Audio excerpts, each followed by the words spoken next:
Muy buenas corredores, ¿qué tal estáis? En el vídeo de hoy vamos a analizar mi carrera de la maratón, qué errores cometí, qué cosas hice bien, sobre todo para que vosotros cuando hagáis la primera maratón, porque esta fue mi primera maratón, no cometáis estos errores y os salga lo mejor posible. Así que venga, vamos a por ello. Por cierto, si todavía no habéis visto el vídeo de la maratón, lo subí la semana pasada, os lo dejo por aquí arriba, la verdad es que me quedó bastante chulo y podéis ver también los mejores momentos porque estuve grabando, fui con la GoPro corriendo y podéis ver ahí mis mejores momentos y sobre todo los más malos que hubo al final.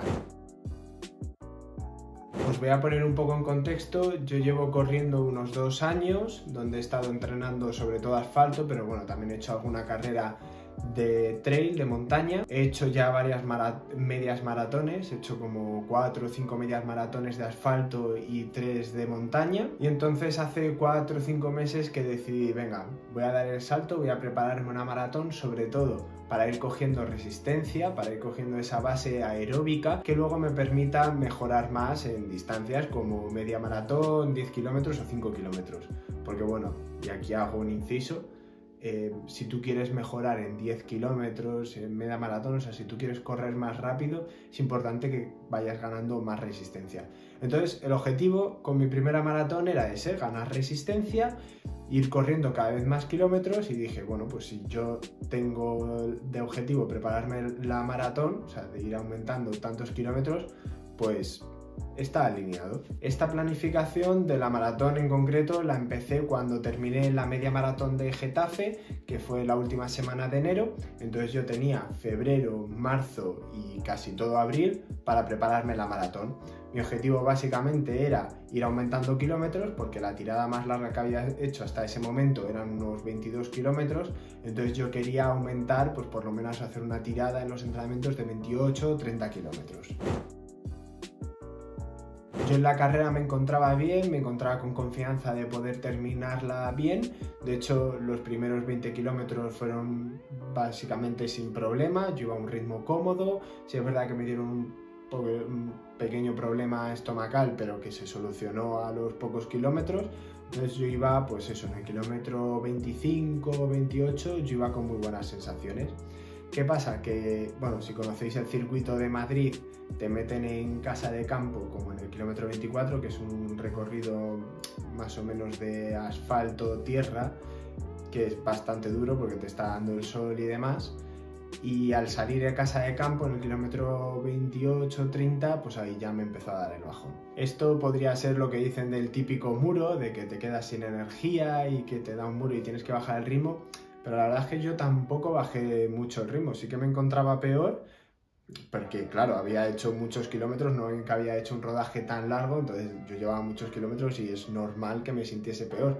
Pero luego viendo los ritmos yo no los bajé, pero una vez llegó el kilómetro 38 ya me empezaron a dar calambres, tuve que parar, tuve que ir andando, corriendo y así hice los últimos 4 kilómetros del 38 al 42, básicamente andando, corriendo, porque según andaba se me iban pasando los calambres, corría un poco y me volvían.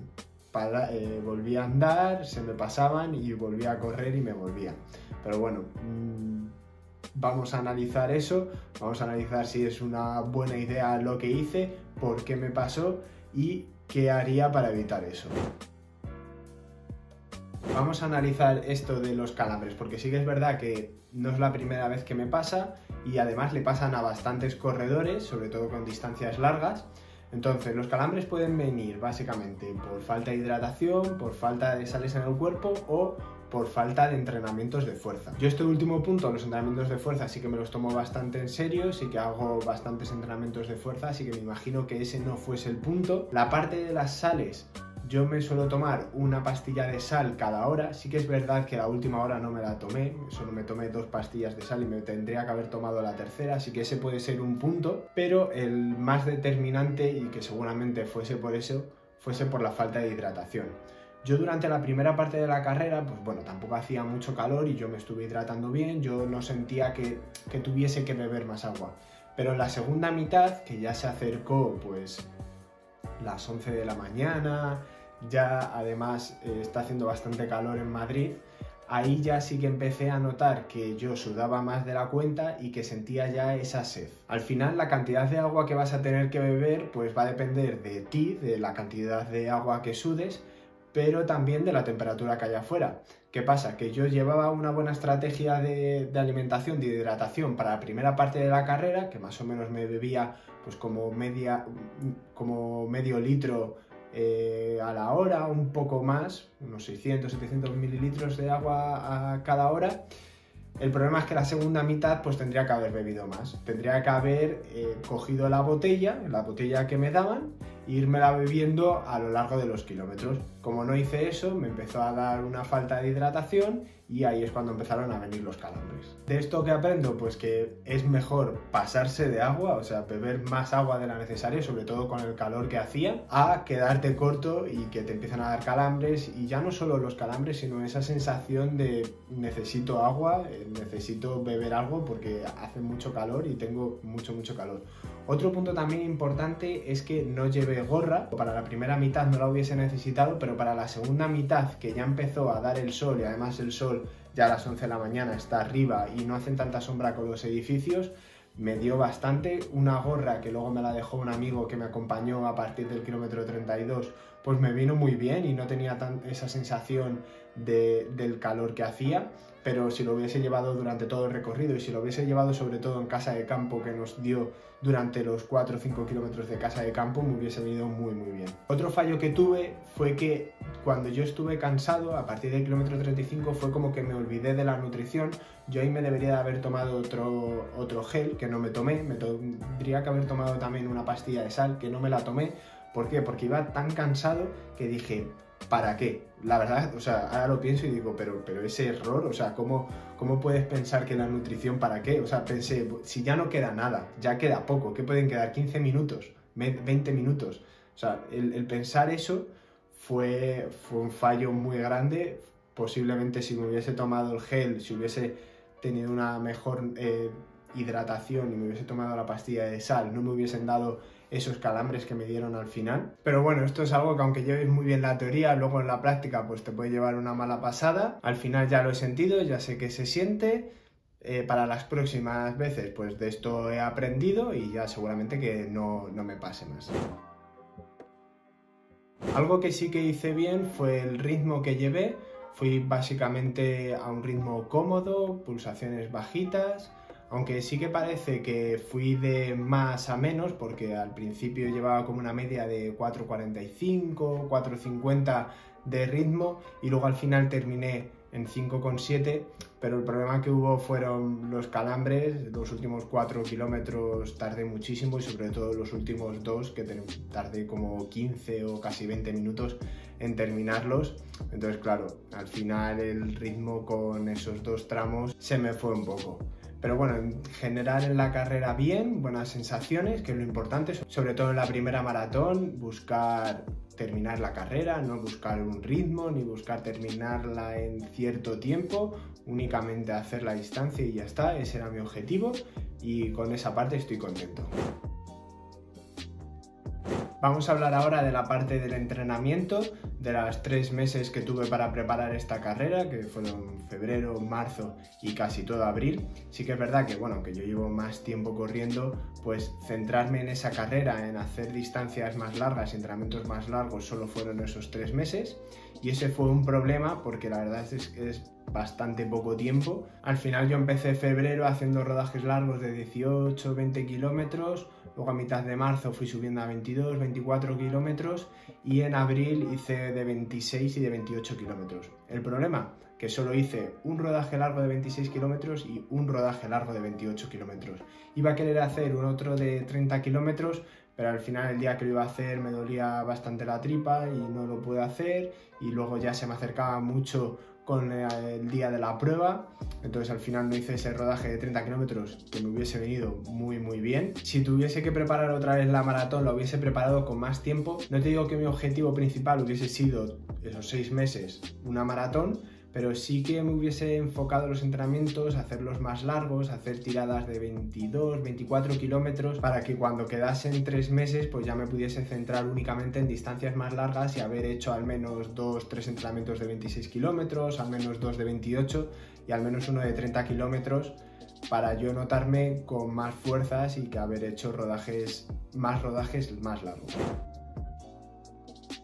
Y por último también te quiero hablar por un tema que en este caso yo no lo pude controlar, pero es el tema de la aclimatación, que es básicamente acostumbrarte a la temperatura que va a hacer en carrera. Si tú, por ejemplo, entrenas siempre de noche, que no da el sol, entrenas con 15 grados, si luego el día de la carrera lo tienes a las 12 de la mañana, que es cuando más calor hace, y hace 25 grados, tu rendimiento obviamente va a bajar, tu rendimiento se va a ver afectado más que una persona que sí que esté acostumbrada a entrenar a esas horas. Esto sobre todo pasa en carreras más largas, en carreras pues en maratones o en carreras de montaña más largas, donde hay parte que aunque la carrera empiece muy temprano, a las 9 de la mañana, va a haber partes que sí que vas a tener que correr con más calor, a las 12 o a la 1 de la mañana, y además sobre todo si es en estas fechas, en mayo o junio. Entonces yo lo que te recomiendo es que si vas a correr ese tipo de carreras te acostumbres también a esa temperatura y salgas algún día a entrenar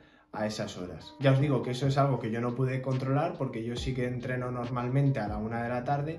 Lo que pasa es que justo esa semana de la maratón, la semana anterior había hecho una buena temperatura, una temperatura agradable, pero justo esa semana subieron las temperaturas unos 8 o 10 grados aquí en Madrid y entonces no había ninguna posibilidad de acostumbrarme a esa temperatura, me vino de repente.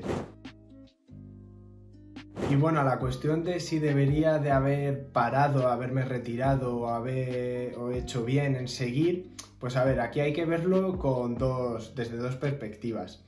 Si tú lo miras desde la perspectiva de una persona que lleva varios años entrenando, que lleva 3 meses entrenando únicamente para esa carrera, que le quedan 4 kilómetros, que son 20 minutos corriendo, le dices que se retire y es que obviamente no se va a retirar. Se tiene que encontrar muy mal para retirarse. Yo al final, pues bueno, es una sensación la de los calambres que ya había sentido antes. En otras carreras ya me había dado algún calambre, en octubre del año pasado en la Spartan, entonces ya sabía la sensación, yo ya sabía que si andaba un poco luego iba a poder correr, entonces yo decidí seguir corriendo. Ahora bien, si se lo preguntas a una persona desde su casa, tranquila, claro, en la carrera yo estaba con pulsaciones altas, pues no lo piensas mucho, tú sigues corriendo y ya está. Pero si lo haces, si te lo pasas a pensar más tranquilamente, pues hombre, no es buena idea correr con ese estado, porque al final sí que te puede ir a peor, te puede dar una lesión, alguna rotura de fibras, o por ejemplo lo que me comentó el fisioterapeuta, que alguna vez ha pasado, que se te sube el gemelo y entonces se te tensa el tendón de Aquiles, llega un momento que el dolor no te viene arriba, no se te pone arriba en la parte del gemelo, sino que se te baja al tendón de Aquiles y en algún movimiento brusco el tendón de Aquiles hace ¡clap! Y nada, rotura del tendón de Aquiles, que son 6 meses hasta que puedes hacer vida normal y 1 año y pico hasta que puedes volver a correr. Claro, eso hubiese sido fatal. De todas formas, a mí no me llegó a doler en ningún momento en la parte de abajo, o sea, yo era un dolor que podría controlar, que ya había vivido antes. Al final era sobrecarga en los cuádriceps, que de hecho ayer cuando fui al fisio y me empezó a tocar los cuádriceps, lo vio rapidísimo esa sobrecarga y que se me subía el gemelo, pero bueno, yo fui suave, yo sabía que iba a terminar aunque fuese andando y no pasaba nada, porque al final tampoco hice mal tiempo, iba a hacer 3 horas 25 minutos y acabé haciendo 3 horas 35 minutos, o sea que tampoco me parece mal tiempo. Ahora me preguntas, ¿lo volverías a hacer? Pues a ver, seguramente sí, o sea, si me preguntas ahora tranquilamente, pues te puedo decir que no, pero luego en una carrera con las pulsaciones altas y viendo que te queda tan poco, pues obviamente que es que lo vas a hacer. Yo lo que os recomiendo es que intentéis entrenar bien la nutrición, intentéis que no os dé ese calambre, pues eso, bebiendo agua, tomando sales, entrenando la fuerza, pero si llega un momento que os da, intentar tener la cabeza fría, a ver cuánto me queda de carrera, a ver cómo lo siento y a ver cómo soy yo de propenso a las lesiones, porque yo, por ejemplo, no soy propenso a lesionarme, no me he lesionado todavía en estos 2 años, pero a lo mejor una persona que se acaba de salir de una lesión, pues sí que debería de parar. Así que nada, yo esta semana sí que voy a hacer las cosas bien. Yo esta semana he descansado, he salido a andar y a correr un poco porque el descanso tiene que ser activo. Es decir, yo no me voy a meter ahora a palizas de hacer series como he visto algunos. Después de una maratón, la semana siguiente ya se ponen a hacer series porque dicen que las piernas las tienen bien. Que vayan a un fisio y verás cómo les dicen que no las tiene bien. Solo con tocarle ya les va a decir, no estás tan bien. Pero bueno, el caso es que yo sí que quería hacer las cosas bien, descanso activo, pocos kilómetros, baja intensidad, andar. Ya esta semana siguiente voy a hacer un poco más de kilómetros y ya a mediados de mayo, que ya hayan pasado 3 semanas, pues ya empezaré a incluir entrenamientos de series, empezaré a incluir más kilómetros, rodajes más largos, para ya prepararme en 1 mes y medio, una preparación pequeñita, hacer una transferencia de esos rodajes largos, a ver si han servido, ganar esa resistencia a un ritmo más rápido, a ritmo de 10 kilómetros, pasar de correr a 4.45, 4.40 a... Tengo pensado hacer entre 3.55, incluso si puedo bajar de ese ritmo en 10 kilómetros, a ver qué tal sale. Si queréis ver el proceso y os gustan este tipo de consejos y más que subo, seguidme en YouTube. Nos vemos la semana que viene con más vídeos. Adiós.